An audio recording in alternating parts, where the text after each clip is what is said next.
कहते हैं हर कहानी में एक दुनिया छुपी होती है।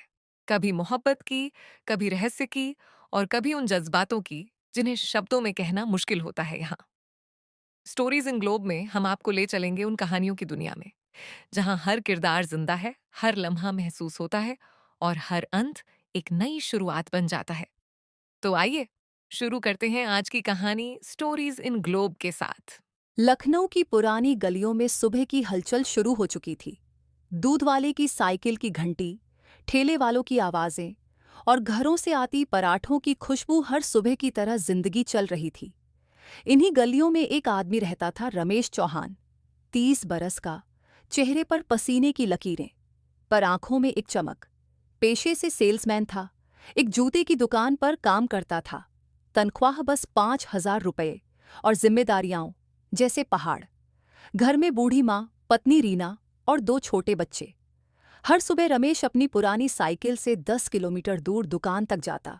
दिन भर ग्राहकों की नखरे झेलता, शाम को थका हारा लौटता। रीना अक्सर कहती, रमेश, इतनी मेहनत के बाद भी हाथ खाली रहते हैं, कब तक यूं ही? रमेश मुस्कुराता, बच्चे के सिर पर हाथ फेरता और कहता, रीना, वक्त मेरा नहीं है, लेकिन आएगा जरूर। सपने सस्ते नहीं होते, मेहनत की किस्तों में खरीदने पड़ते हैं। एक दिन दुकान के मालिक ने सबके सामने डांट दिया, बिक्री नहीं बढ़ी, अगले महीने से आधी सैलरी।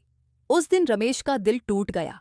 शाम को जब वो साइकिल से लौट रहा था, सड़क किनारे कुछ लड़के जूते पॉलिश कर रहे थे, लेकिन उनके पास ग्राहक ज्यादा थे, क्योंकि वे जूते चमकाने के साथ साथ मरम्मत भी करते थे। रमेश को उसी पल एक ख्याल आया, लोगों को महंगे जूते नहीं, टिकाऊ जूते चाहिए। अगर मैं सस्ते और अच्छे जूते बना सका तो शायद जिंदगी बदल जाएगी।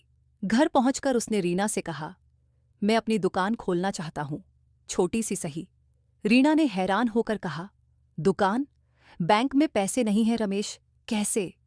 रमेश बोला, तेरी सोने की बालियां हो गिरवी रख दे, कोशिश तो करनी पड़ेगी। रीना की आंखें भर आईं, पर उसने बालियां उतार दीं। वो बालियां रमेश की पहली पूंजी बनी, 8,000 रुपये। अब रमेश की साइकिल पर पीछे लकड़ी का बक्सा बंधा रहता। मोहल्ले मोहल्ले घूमकर वो अपने बनाए सस्ते जूते बेचता। लोग हंसते, देखो सेल्समैन मोची बन गया। पर रमेश मुस्कुराकर कहता, कमाई से नहीं, इरादे से पहचान बनती है।